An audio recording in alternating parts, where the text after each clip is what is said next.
उनको बताएं।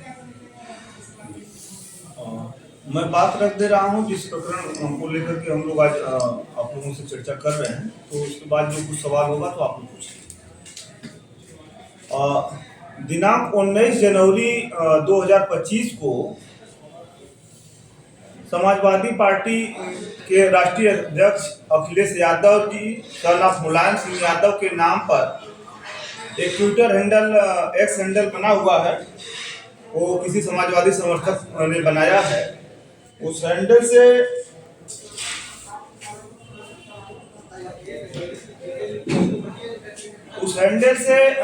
एक ट्वीट किया गया कि अगर आप महाकुंभ मेले में जा रहे हैं तो इस देश के पीडीए के भगवान के दर्शन जरूर करें।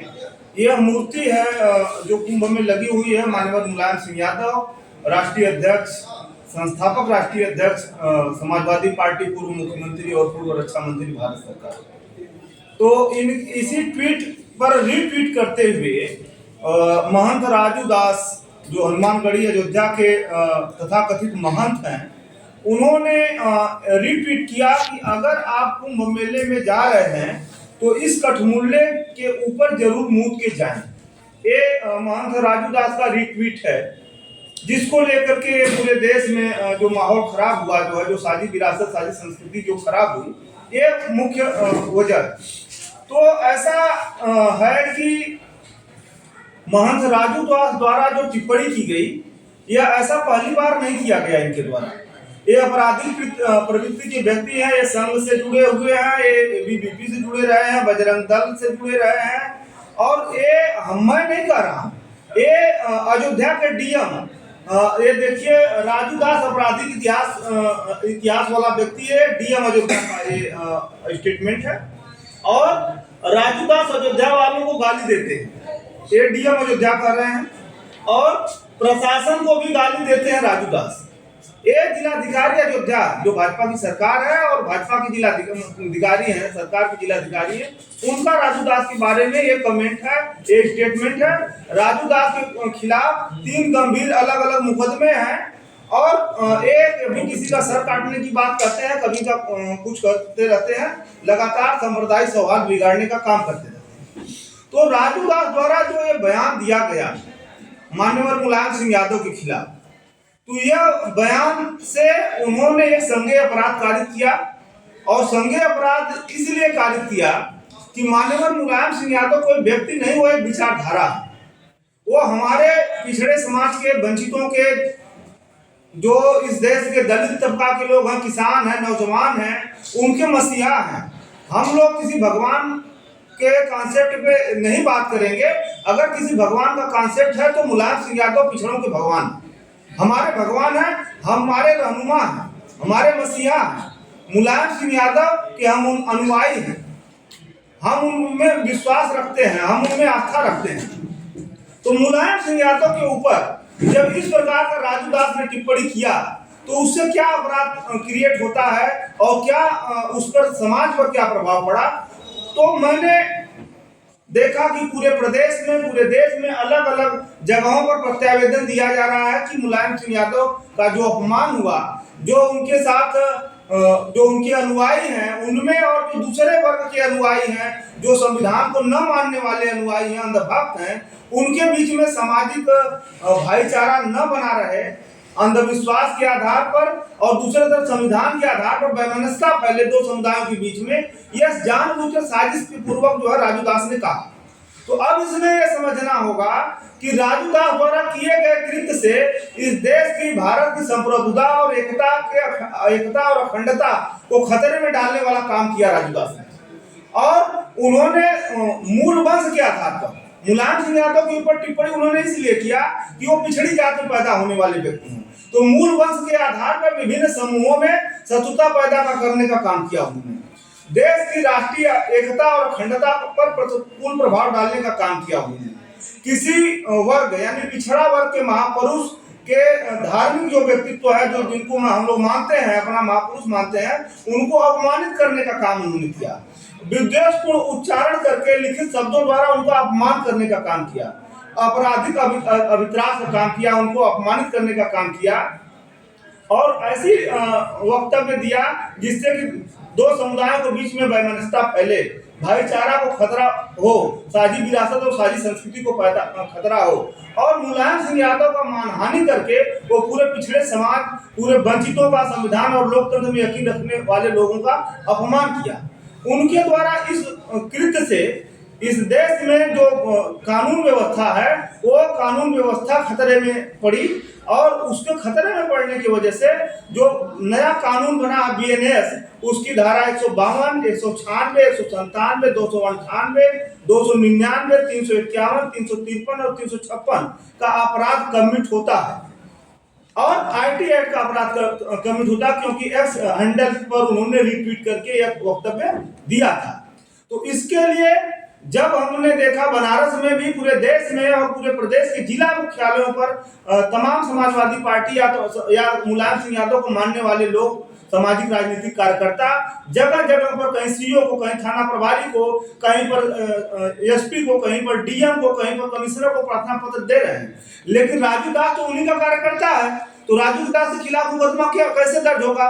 तो जब हमने देखा कि यह पूरी व्यवस्था राजू दास के साथ खड़ी है, तो हमने कल न्यायालय में परिवाद दाखिल किया, और हमारा परिवार पर सुनवाई करके न्यायालय सिविल जज सीनियर डिवीजन दुर्गामी ने जो महंत राजू दास हैं उनके खिलाफ मुकदमा दर्ज करने का आदेश कर दिया। मुकदमा दर्ज हो गया उनके खिलाफ, और 17 तारीख को इस मुकदमा में बयान करके फिर उनको समनिंग ऑर्डर किया जाएगा। अगर वे आएंगे तो वो अपना आकर के जमानत करा करके पक्ष रखेंगे, नहीं तो अगर आएंगे तो हम लोग जमानत का भी विरोध करेंगे, और नहीं आएंगे तो वारंट से उनको तलब किया जाएगा, गिरफ्तार करके उनको बनारस कचहरी में लाया जाएगा, उनको जेल के सलाखों के पीछे डाला जाएगा कि फिर कोई दूसरा राजू दास पैदा न हो। ऐसा पहली बार नहीं हुआ है कि माननीय मुलायम सिंह यादव के तो मूर्ति पर इन्होंने ऐसा कृत्य किया है, कमेंट किया है कि जो भी लोग जाए उनकी मूर्ति पर इस तरह से किया जाए, उनको कठमुल्ला जैसे शब्दों से उच्चारित किया है। जो भी हमारे समाज के महापुरुष रहे, अंबेडकर पर अमित शाह ने कहा कि क्या अंबेडकर तुम लोग करते हो, स्वर्ग में चले जाओगे।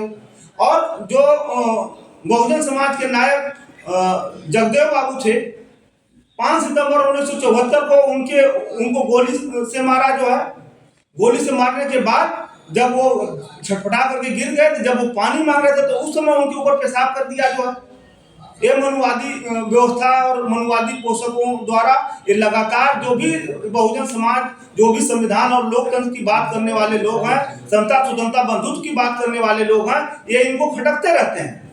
तो ऐसे में हम लोग राजू दास के खिलाफ जो परिवार दाखिल हुआ है, मुकदमा दर्ज करने का आदेश हुआ है, यह आदेश बयान करके जो है उनको खिलाफ वारंट जारी होगा, सम्मन जाएगा, अगर आएंगे तो ठीक है, नहीं तो गिरफ्तार करवा करके उनके खिलाफ कानूनी कार्रवाई हम लोग करेंगे और उनको सजा दिलवाएंगे। केवल कानूनी कार्रवाई या केवल दाखिला करने का मामला नहीं है, राजू दास को हम लोग सजा दिलवाएंगे, और जो उन्होंने अपराध किया है तो अलग अलग धाराओं में 2 साल से लेकर 7 साल तक की सजा का प्रावधान है। तो देशद्रोह से लेकर के संप्रभुता को और एकता को, अखंडता और भाईचारा को खत्म करने से लेकर के मानहानि से लेकर के तमाम अपराध उन्होंने किया है, उन सारे अपराधों की सजा हम लोग दिलवाएंगे। बाकी अध्यक्ष जी बात करेंगे आप लोगों से, और कोई सवाल होगा इस पर? तो जिस महंत राजू दास की बात कर रहे हैं, अभी उनकी एक वीडियो आ रही थी जो मुख्यमंत्री जी को सवाल उड़ाते हुए जी, ऐसे परिस्थिति में क्या लग रहा था? तो मैं तो आपसे पहले ही बोल दिया कि ये मुख्यमंत्री के कार्यकर्ता के तौर पे या भाजपा सरकार के कार्यकर्ता के तौर पे काम करते हैं। आप उनका नेट पे सर्च करेंगे तो वो एबीवीपी से जुड़े रहे हैं, वो बजरंग दल से जुड़े रहे हैं, वो विश्व हिंदू परिषद से जुड़े रहे हैं, कोई संत नहीं है, वो खरचंड है एक नंबर के, और मनुवादी व्यवस्था की पोषक है। वो आरएसएस और भाजपा के एजेंट के तौर पर महंत का भेष और चोला पहन करके वो काम कर रहे हैं, वो कोई महंत नहीं है, और वो सरकार के नीतियों को आगे बढ़ा रहे हैं और मनुवादी व्यवस्था को आगे बढ़ा रहे हैं, भेदभाव की बुनियाद को और मजबूत कर रहे हैं, भाईचारा को खत्म करने का काम कर रहे हैं। ये सरकार के एजेंडे में है। नहीं तो मनुस्मृति पर चर्चा करने का आरोप लगा करके बीएचयू के 13 निर्दोष छात्रों को जेल के सलाखों के पीछे गैर कानूनी तरीके से डाल दिया गया, और महंत राजू दास ने इस देश की एकता और अखंडता को खतरे में डाल दिया। इस देश के महानायक, बहुजन महानायक महानायक मुलायम सिंह यादव के ऊपर इतना ओछा टिप्पणी किया, पूरा देश, पूरा प्रदेश, पूरा प्रशासन सोया हुआ है। इसमें तो न्यायालय को स्वतः संज्ञान ले लेना चाहिए। अगर प्रशासन सोया है, अगर न्यायालय स्वतः संज्ञान ले लेता, उसके खिलाफ कार्रवाई करता, तो यह नौबत नहीं आती।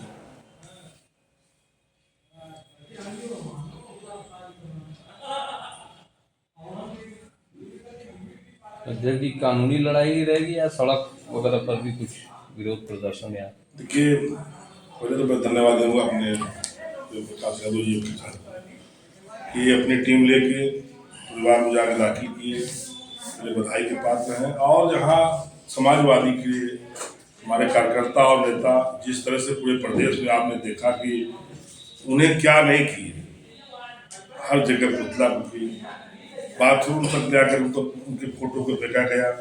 तो हम संत महंत के सम्मान करने वाले हैं। अपने हम दादा आजा को हम लोग कुल खानदान से आए कि सम्मान देने वाले हैं, प्रणाम करने वाले हैं। जो प्रणाम करेगा हम उसको प्रणाम करेंगे। जो हमारे नेता को, हमारे मुखिया को, जो पंचायती राज के भगवान, आज आरक्षण पंचायत में नहीं जाते तो कोई दलित का बेटा जिला पंचायत अध्यक्ष नहीं बनता, कोई कोयरी का बेटा जिला पंचायत अध्यक्ष नहीं बनता। तो हम भगवान को मानने वाले, हम महाकुंभ जाते, नहाते, भगवान को अपने जल ढलाते। और हमारा किसी साधु संत से मेरा लगाव होता, मैं उस आश्रम भी जाते। लेकिन ऐसे राजू दास को ये पाठ का देवता नहीं, ये लात का देवता है। इसे अब तो लात से मार के तब सही किया जाएगा इसको।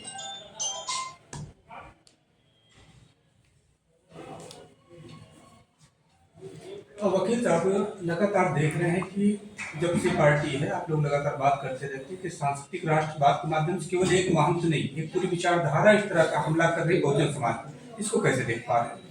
देखिए, ये विचारधारा का बात आप करेंगे तो 2014 से जब से भाजपा की केंद्र में सरकार आई, तब से लगातार ये इस देश के संविधान को लेकर के, इस देश के लोकतंत्र को लेकर के, कानून को लेकर के तमाम जो भी इस तरह के गतिविधियां हैं, देश विरोधी गतिविधियों में पूरा संघ से लेकर के, भाजपा से लेकर के, तमाम पूंजीपतियों की मिली भगत से लेकर के एजेंडा इनका चलता रहा है। आप देखेंगे कि जब से भाजपा सरकार आई है, EWS इन्होंने लागू कर दिया, जो संविधान की भावना के खिलाफ है। संविधान में EWS का कोई प्रावधान नहीं है। EWS का मतलब कि इकोनॉमिकल वीकर सेक्शन। तो संविधान में जो आरक्षण का प्रावधान है वो प्रतिनिधित्व का सवाल है कि जो समाज का वंचित तबका, जो समाज का शैक्षिक रूप से, आर्थिक रूप से पिछड़ा समाज का व्यक्ति है, वो मुख्य धारा से बिछड़ गया है, तो सामाजिक और शैक्षणिक रूप से उसको उच्च करने का, उसको बराबरी में लाने का, उसको भागीदारी उसकी उसी संख्या के अनुपात में सुनिश्चित हो, ये कॉन्सेप्ट है। आरक्षण कोई गरीबी उन्मूलन प्रोग्राम नहीं है। तो इन्होंने आरक्षण EWS लागू करके जो संविधान की भावना का हत्या किया है, फंडामेंटल जो मूल भावना संविधान का, उसका हत्या किया है। ये जो कोलिजियम सिस्टम संविधान की भावना के खिलाफ है। आप जो है चपरासी से लेकर के, आप जो है सफाई कर्मी से लेकर के, आप क्लर्क और मुंशी का जो है परीक्षा लेते हैं, 2-2 बार, 3-3 बार प्राइमरी स्कूल के अध्यापकों की परीक्षा लेते हैं। और आप जो है हाई कोर्ट और सुप्रीम कोर्ट के जजों को 4 पार्टी पे जो है बैठा करके, फलाने के लड़की, फलाने को दामाद, फलाने के जीजा को जो है सुप्रीम कोर्ट, हाई कोर्ट का जज बना देते हैं बिना किसी परीक्षा का। और कुछ चंद घरानों का और कुछ जातियों के समूहों का कुनबा वहां बैठाए हुए हैं। तो न्याय कहां से मिलेगा? ये संविधान की भावना के खिलाफ है। आप लेटरल एंट्री के माध्यम से आप जो है देश के कुछ चुनिंदा पूंजीपतियों के लोगों का, देश के कुछ मनुवादियों को लगातार जगहों पर IAS PCS हमारे बच्चे परीक्षा पास करके जाते थे, उसमें उनकी जगह बनती थी। आप उसमें जो है लेटरल एंट्री के माध्यम से मनुवादियों को वहां घुसा रहे हैं, संघ से जुड़े लोगों को घुसा रहे हैं। तो ये संविधान जब से भाजपा आई है, तो जब से संघ का संचालन भाजपा के नेतृत्व में हो रहा है, तब से इस देश के संविधान को लगातार तार करके खंड खंड में उसको खंडित करने का और मनुस्मृति लागू करने का लगातार प्रोग्राम चल रहा है। ये देश के पिछड़े दलितों और अल्पसंख्यकों और संविधान और लोक पसंद लोगों के लिए खतरा है। एक और छोटा सा सवाल है कि जैसा कि भी कल आपके अधिवक्ता सभा के, समाजवादी अधिवक्ता सभा के राष्ट्रीय अध्यक्ष बता रहे थे कि तमाम पूरे प्रदेश में और 10 अन्य राज्यों में भी प्रतिवाद दिया गया, अपना एप्लीकेशन दी गई कि राजू दास पर FIR मुकदमे दर्ज हो और जैसा कि अभी आप भी बता रहे हो और तमाम लोग कह रहे हैं कि इस पर स्वतः संज्ञान लेना चाहिए तो कोर्ट का, तो इसमें जुडिशरी की भूमिका को कैसे देख पा रहे हैं? तो जुडिशरी का तो मैंने पहले ही बता दिया कि जब हाई कोर्ट और सुप्रीम कोर्ट में कोलिजियम सिस्टम से चुन करके कुछ मनुवादी घरानों से लोग आ रहे हैं, उसमें आपका प्रतिनिधित्व ही नहीं है, तो उनसे आप अपेक्षा नहीं कर सकते। वो थोड़ा थोड़ा छिड़काव आपको करते रहते हैं कि आपका विश्वास उन पर बना रहे, आपका विश्वास नहीं डिगे। अगर आपका उनसे विश्वास टूट जाएगा तो आप आंदोलन और क्रांति की दिशा में जाएंगे। वे चाहते हैं कि क्रांति न हो, इनका विश्वास थोड़ा थोड़ा बना रहे और आपके खिलाफ जो है आप लगातार वो साजिश चलती रहती है। और मेरा ये कहना कि जहां बेरहम हाकिम हो आप फरियाद क्या करना। तो हम जितना लड़ेंगे, ये दमन का दौर है तो ये प्रतिरोध का भी दौर है, तो जितना हम प्रतिरोध करेंगे, जितना लड़ेंगे उतना पाएंगे, वही हो रहा है। जी बहुत बहुत शुक्रिया। मैं जानना चाहूँगा कि इस लड़ाई को, क्योंकि प्रेम प्रकाश जी ने अपना वाद दाखिल कर दिया तो कानूनी लड़ाई चल रही है, क्या सड़क पर भी कुछ राजू दास के खिलाफ आप लोग प्रयास करेंगे? बिल्कुल सड़क पर जब तक वो राजू दास जेल न जाए तब तक हम समाजवादी पार्टी, उसका भी हम लोग डेट बता देंगे आपको, जब तक हाईकमान का आदेश आ जाएगा। तो राजू दास बहुत बड़ा तोप नहीं है, लेकिन उनको बहुत बड़ा तोप बनाएंगे हम लोग। हमारे फ्रंटल के जितने नेता है, कार्यकर्ता है, उनको खुद खींच के लाएंगे, जेल डालने का काम करेंगे। और बगल में बैठे वकील साहब, मुकदमा भी हो गया है, ये नहीं भाग पाए। अब तो हम तो उनको कटघरे में बना कर लेंगे। और 30 तारीख से हम लोग का खुद आंदोलन, जो 13 बच्चे जेल में भेजे गए थे बीएचयू का, उसमें हम लोग सामूहिक हाथ डाल के लोग बैठ कर 13 तारीख से बहुत बड़ा आंदोलन हम शुरू करने जा रहे हैं। वही उसी जगह 13 तारीख से ही आगाज शुरू हो जाएगा, उत्तर प्रदेश का कुर्सी हिलना शुरू हो जाएगा। जी अजय जी, ये पूरी प्रेस वार्ता लाइव चल रही है। हमारे दर्शक का एक सवाल आपके लिए आया हुआ कि पूरी समाजवादी अधिवक्ता सभा एवं अन्य लोग इसकी लड़ाई क्यों नहीं लड़ रहे? आपके लिए एक सवाल आ जाए दर्शक का। तो लड़ाई जारी है, कहाँ से लड़ाई है? लड़ाई तो पूरा प्रदेश में चल रहा है। लड़ाई जिस दिन दिवस हमारे हाई कमान का आ जाएगा, सड़क पर दिखेगा, जगह नहीं मिलेगा, गाड़ी घोड़ा नहीं चल पाएगा कोई, और लड़ाई जारी है। जी, तो ये सवाल था दर्शक का हमारे। जी इसमें और भी लोग शामिल नहीं आपके साथ जो साक्षी के तौर पर? हाँ जी, साक्षी के तौर पर जो भी लोग संविधान में यकीन करने वाले करोड़ों लोगों के आक्रोश था, उस आक्रोश को ही मैंने देखते हुए जो मुकदमा का प्रार्थना पत्र दिया और जिस पर आदेश भी हो गया, मुकदमा दर्ज करने का आदेश भी हो गया, मुकदमा दर्ज हो गया। तो हमारे साथ में समाजवादी विचारधारा से शिक्षक सभा से डॉक्टर संजय सुनकर जी, अवधेश अम्बेडकर जी, आप पीछे एक साथी बैठे थे जो है क्या नाम थे, रवि जी से लेकर के विष्णु शर्मा जी से लेकर के, अधिवक्ताओं में रामदुलार प्रजापति से लेकर के, राजेश से लेकर के, कमलेश से लेकर के, आनंद से लेकर के, राकेश अग्रहरी से लेकर के, हमारे सैकड़ों की टीम अधिवक्ताओं की लोकतंत्र और संविधान के सवाल पर हम लोग लगातार लड़ते रहते हैं और आगे भी लड़ेंगे, क्योंकि हम लोग का मानना है कि ये प्रतिरोध दमन का दौर है, तो प्रतिरोध का भी दौर है। हम लोग लड़ेंगे और जीतेंगे। बहुत बहुत शुक्रिया।